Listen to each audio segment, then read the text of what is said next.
तो फाइनली ढूंढ लिया आपने। हाँ, मुझे उम्मीद थी आप ढूंढ लोगे। आज की इस वीडियो में मैं आपको बताऊंगा कक्षा 6 इतिहास, हरियाणा बोर्ड की किताब है आपकी हमारा भारत एक, और इसके पाठ नंबर 9 के महत्वपूर्ण प्रश्न उत्तर आज इस वीडियो में होने वाले हैं। पाठ का नाम है गुप्त काल, शासन, समाज एवं संस्कृति। चलो शुरू करते हैं। मैं हूं अजय और आप देख रहे हैं CCL क्लास। देखो, ये जो क्वेश्चन है वैसे भी मैंने अभ्यास वालों में बताया था आपको कि अभ्यास वाले जरूर से हर एक चैप्टर के आपको प्रिपेयर करने रहते हैं। सो इसमें एक आध क्वेश्चन जो है एक्स्ट्रा मैंने ऐड अप करा है जो कि चैप्टर के अभ्यास वालों में नहीं था, बट चांसेस थे कि वो एग्जाम में आ जाए। बाकी इसमें आपको अभ्यास वाले क्वेश्चंस भी देखने को मिलेंगे जो इंपॉर्टेंट है। तो चलो देखते हैं क्वेश्चंस को, शुरू करते हैं। पहला क्वेश्चन है, गुप्त काल में सेना के 4 अंग कौन से थे? तो 4 अंगों के नाम बताने हैं। तो 4 सेनाएं उस टाइम पे हुआ करती थी। थल सेना, घुड़सवार सेना, रथ सेना, हाथी सेना। यानी कि थल सेना मतलब पैदल सैनिक, घुड़सवार का मतलब घोड़े वाले, रथ सेना जो रथों पे जो जाते थे लोग, और हाथी सेना हाथियों की अपनी सेना होती थी कुचल कुचल के मारने के लिए। तो ऐसी 4 सेना, इस सेना को जो है 4 हिस्सों में बनाया गया था। सबसे आगे हाथियों को रखा जाता ताकि उड़ाने में आसानी रहे सामने वाले दुश्मनों को। चलो देखते हैं अगला प्रश्न। गुप्त काल में भारत का व्यापार किन देशों के साथ होता था? मतलब कि बहुत सारे देश थे, लेकिन जो मेन मेन देश थे वो यहाँ पे हमें देखने को मिलेंगे। अरब, ईरान, मिस्र, रोम, चीन, पूर्वी द्वीप समूह, अनेक यूरोपियन और अनेक अफ्रीकी देशों के साथ व्यापार होता था। मतलब कि ये लगभग जो है कह सकते हो कि दुनिया के ज्यादातर देशों में भारत व्यापार करता था उस टाइम पे। वाग्भट द्वारा रचित रचना का नाम बताइए। कौन सी रचना थी? अष्टांग संग्रह। अष्टांग संग्रह की उन्होंने रचना करी थी, किताब थी, ग्रंथ कह सकते हो। गुप्तकालीन शासकों ने प्रजा के हित के लिए क्या काम किए? अब देखो, अगर आप खुद भी सोचोगे ना, मतलब आपको याद करने की भी जरूरत नहीं है ऐसी क्वेश्चंस को। आप खुद सोचो, आप प्रजा हो उस टाइम की, तो आपको क्या क्या चीजें चाहिए होंगी उस टाइम पे? बिजली तो चाहिए नहीं है, क्योंकि बिजली और बिजली से रिलेटेड कुछ चीजें नहीं चाहिए आपको। अब और क्या चाहिए? आप खेती करते हो, आपका काम यही है खेती करना।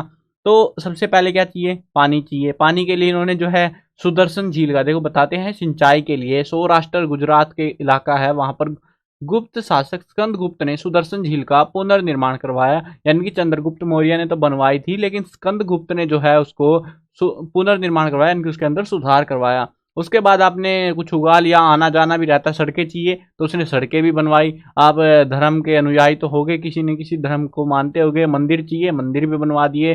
अब जरूरी थोड़ी ना आप हिंदू हो, बौद्ध धर्म के लिए भी गुफाएं बनवाई, चैत्य मठ विहारों का निर्माण करवाया। यही सब तो चाहिए था उस टाइम की प्रजा को, और ये चीजें उन्होंने उनको दे दी थी। चलो आगे बढ़ते हैं अगले प्रश्न पे। गुप्त काल में जैन मत की श्वेतांबर शाखा की सभाएं कहाँ आयोजित की गई थी?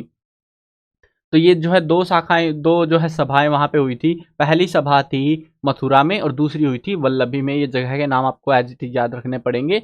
अब अगला जो क्वेश्चन है वो है, अनुलोम और प्रतिलोम विवाह में क्या अंतर होता है? वैसे तो मैंने अभ्यास वालों में सारे क्वेश्चन बिल्कुल डीपली एक्सप्लेन करे थे कैसे कैसे क्या होता है। अब यहाँ पे अनुलोम और प्रतिलोम विवाह क्या होता है? जब एक ऊंची जाति के व्यक्ति द्वारा निम्न जाति की स्त्री से विवाह किया जाता है उसको कहते हैं अनुलोम विवाह। और इसका जस्ट उल्टा, यानी कि नीची जाति का लड़का व्यक्ति जो है दोबारा ऊंची जाति की स्त्री से विवाह को प्रतिलोम विवाह कहते थे। अगला प्रश्न है, गुप्त काल की कौन कौन सी देवी देवताओं की मूर्तियां मिली है और इस काल की मूर्ति कला की क्या विशेषताएं हैं? ये क्वेश्चन इंपॉर्टेंट, पूरा क्वेश्चन इंपॉर्टेंट नहीं हो सकता। इस क्वेश्चन में जो है ना, आपसे ये पूछ सकते हैं, अलग अलग सेपरेटली पूछ लेंगे अगर एक नंबर में पूछना होगा उनको, कि गुप्त काल में कौन कौन सी देवी देवताओं की मूर्तियां मिली हैं। तो आपको याद आना चाहिए, बस ये लाइन यहाँ तक आपको लिखनी है बस। इस काल में महात्मा बुद्ध, विष्णु, शिव, सूर्य आदि देवी देवताओं की मूर्तियां मिली हैं। और अगर आपसे पूछे कि उस मूर्ति कला की विशेषताएं क्या है, तब आपको आगे एक्सप्लेन करना पड़ेगा। ये जो मूर्तियां हैं धातु से, पत्थर से, मिट्टी से बनी हुई है। मथुरा और अमरावती मूर्ति बनाने के महत्वपूर्ण केंद्र थे। यह कला पूर्णतया भारतीय थी। यह बहुत, इसकी जो है इनकी सरलता, इनकी एक विशेषता थी, बहुत आसानी से समझ आ जाती थी। ये बहुत सुंदर थी। इनमें जो है वस्त्रों को इतनी कुशलता से बनाया गया था कि उनकी स्वाभाविक सौंदर्य और मनोहरता झलकती थी। मतलब बहुत खूबसूरत मूर्तियां बनाई गई थी कह सकते हो। अगला प्रश्न है, गुप्तकालीन प्रांतीय शासन व्यवस्था पर नोट लिखिए या उसका वर्णन कीजिए। तो प्रांतीय शासन व्यवस्था कैसे थी देखते हैं। प्रशासन में कुशलता लाने के लिए राजाओं ने अपने साम्राज्य को विभिन्न प्रांतों में बांटा हुआ था। जिन्हें भुक्ति कहते थे। प्रांत का प्रशासक उपारी कहलाता था, यानी जो अधिकारी था ना, सबसे बड़ा अधिकारी प्रांत का, उसको उपारी कहते थे और ये राज परिवार से संबंधित होते थे। इन्हें स्थानीय भूपति, गोप्ता इत्यादि भी कहते थे। इनका काम होता था राजा जो भी ऑर्डर देगा उसकी आज्ञा का पालन करना, अपने प्रांत में शांति बनाए रखना, सुरक्षा करना, कर इकट्ठा करना और प्रजा की भलाई करना शामिल था। इनकी सहायता के लिए भी बहुत सारे अधिकारी हुआ करते थे। तो उस टाइम पे यही चीजें चाहिए थी। या तो बाहरी देखो, आप खुद भी एक्सपेक्ट कर सकते हो आपको क्या चाहिए, मतलब एक वो अधिकारी क्या करेगा, राजा की आज्ञा का पालन तो करना पड़ेगा, वो उसकी नहीं सुनेगा तो राजा उसको हटा देगा।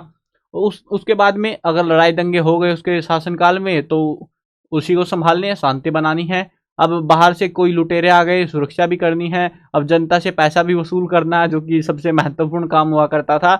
और फिर प्रजा की भलाई करनी है, नहीं तो वो कहीं विद्रोह ना कर दे, फिर वो शांति भंग हो जाए, फिर राजा ही उड़ जाए। तो वो कुल मिला के ये सारा मैनेजमेंट इनके हाथों में होता था। अगला जो प्रश्न है वो है गुप्त काल को जानने के साधन क्या है। तो कौन कौन से जो है तरीके हैं, कौन कौन सी ऐसी चीजें हमको मिली हैं जिससे हमें गुप्त काल के बारे में पता चला है, तो वो साधनों के बारे में यहाँ पे पूछा गया है। तो यहाँ पे बहुत सारे साधन हैं, जैसे कि चीनी यात्री फाहियान का यात्रा वर्णन, विशाखा दत्त और कालिदास के नाटक, ये किताबें हैं कुछ, तो वो है ये। हिंदू धर्म ग्रंथ, स्मृति, पुराण और अन्य धार्मिक ग्रंथों से पता चला। अभिलेख, शिलालेख, सिक्के, मूर्तियां और अन्य प्राचीन अवशेष, ये कुछ तरीके हैं जिनसे हमें गुप्त काल के बारे में जानने को मिला था। इसको जानने के साधन हैं। तो ये जो है मेरे हिसाब से, देखो एज माई एक्सपेक्टेशन 2 ही नंबर का आएगा, तो मैंने 4 पॉइंट लिख दिए, कोई से 2 पॉइंट आप याद कर लेना जो आपको आसान लगे।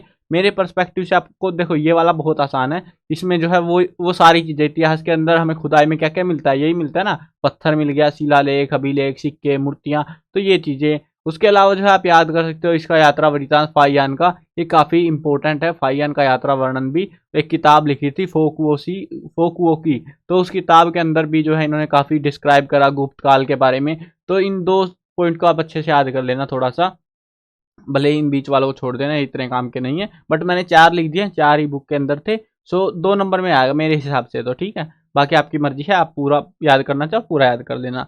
तो ये थे आपके इस पार्ट से महत्वपूर्ण प्रश्न उत्तर, और जो भी एग्जाम में आते रहेंगे ना, तो उनको मैं चेकआउट करता रहूंगा। अगर कहीं पे मिलते रहेंगे मेरे क्वेश्चन तो उनको मैं अपडेट करता जाऊंगा। अगर आपका भी एग्जाम होता है तो आप भी कमेंट में हमें बता सकते हैं कि सर ये क्वेश्चन एग्जाम में आए थे, ताकि हम उनको अपडेट कर पाए, ठीक है। वो आपके ऊपर डिपेंड करता है, आप चाहो तो भाई बता सकते हो, नहीं मन करे तो कोई बात नहीं, हमें फिर भी ढूंढना ही पड़ेगा कहीं ना कहीं से, ताकि आपके बाद जो स्टूडेंट आए उनकी भी मदद हो जाए ना।